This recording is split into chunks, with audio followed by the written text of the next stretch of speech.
नमो नमः। इदं मैत्री संस्कृत संस्कृति प्रतिष्ठानं सम्प्रति वार्ताः श्रूयन्तां प्रवाचिका पूर्णिमा मुत्नाळ्।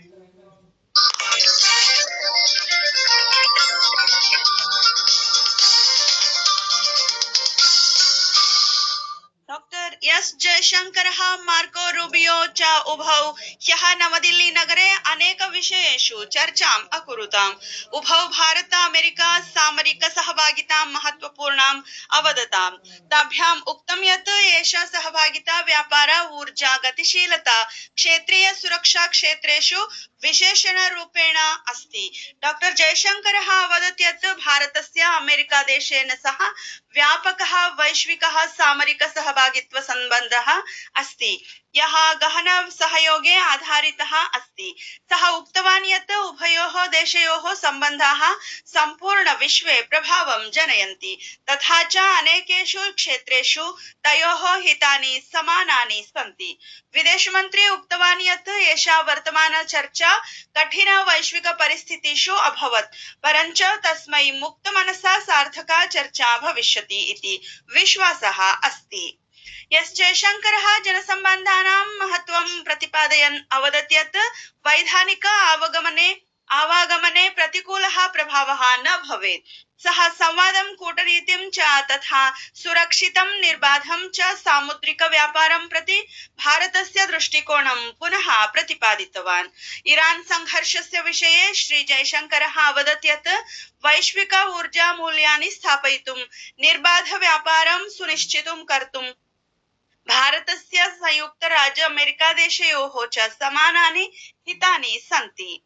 पश्चिम बंगाल राज्ये भारतीय जनता पार्टी इति दलस्य प्रत्याशी देवांशु पांडा इत्येषः फाल्टा विधानसभा क्षेत्रस्य पुनर्निर्वाचने महती विजयम् अवाप्नोत्। श्री पांडा 9,000 एकलक्षमतैः विजितवान्। भारतीय साम्यवादी दलस्य मार्क्सवादी शंभुनाथ कुर्मे इत्येषः द्वितीय स्थाने आसीत्। तदनन्तरं कांग्रेस दलस्य अब्दुल रजाक मोल्लाह आसीत्। अखिल भारतीय तृणमूल कांग्रेस दलस्य प्रत्याशी जहांगीर खानः चतुर्थ स्थाने आसीत्। पश्चिम बंग विधानसभा निर्वाचनस्य मतदानस्य समये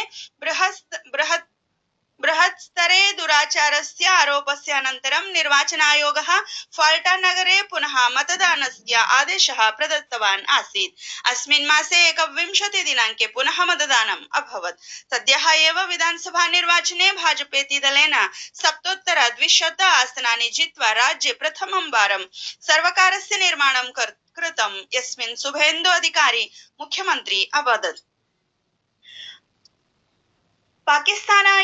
पाकिस्तानस्य बलूचिस्तान प्रान्ते ह्यः रेलमार्गे विस्फोटनेन 24 जनाः मृताः, नैके च व्रणिताः। राजधान्याः क्वेटा नगरस्य चमन फाटक रेलस्थानकस्य समीपे विस्फोटः अभवत्। विस्फोटे एकस्य रेलयानस्य आंशिकः क्षतिः अभवत्। अस्मिन् क्षेत्रे प्रायः 10 वाहनेषु क्षतिः अभवत्।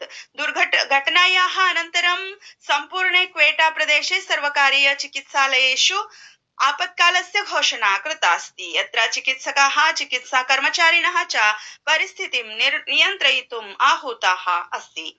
केन्द्रीय माध्यमिक शिक्षा परिषदा सीबीएसई इत्यनेन अस्य मासस्य 21-22 दिनाङ्कयोः तान्त्रिकी समावाहनानां कारणात् केषुचित् प्रकरणेषु अनुचित शुल्क ग्रहणम् अभवत्। एकस्मिन् वक्तव्ये सीबीएसई इत्यनेन उक्तं यत् मूल्याङ्कितानाम् उत्तरपुस्तिकानां स्कैन कृतानां प्रतिलिपीनाम् आवेदनावधौ एषा समस्या अभवत्।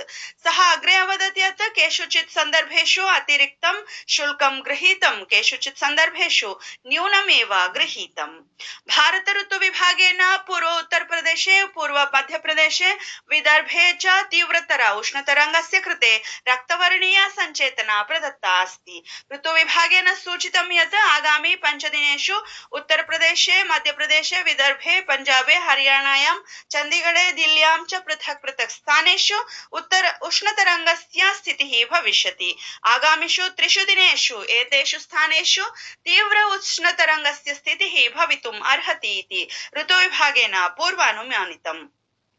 भाजपेति दलस्य वरिष्ठः नेता तथा केन्द्रीय मन्त्री पीयूष गोयल वर्यः कांग्रेस दलस्य नेतुः राहुल गान्धिनः उपरि देशे अराजकत्वं प्रवर्तयितुं गम्भीरं षड्यन्त्रस्य आरोपं कृतवान्। एकस्मिन् सामाजिक अन्तर्जालीय पटले सः अवदत् यत् प्रधानमन्त्रिणः नरेन्द्रमोदिनः विरुद्धं गान्धिनः वक्तव्यं सर्वैः विपक्षिदलैः सह कांग्रेस दलस्य प्रमुखं षड्यन्त्रं सूचयति। श्री गोयलः आरोपितवान् यत् कांग्रेस दलस्य वास्तविक उद्देशः देशस्य निन्दा संवैधानिक संस्थानाम् अपमानं विदेशं गत्वा भारतस्य आन्तरिक विषयेषु हस्तक्षेपं च अस्ति।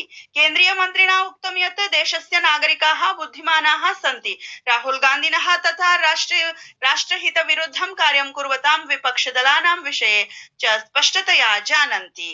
इति वार्ताः। धन्यवादाः।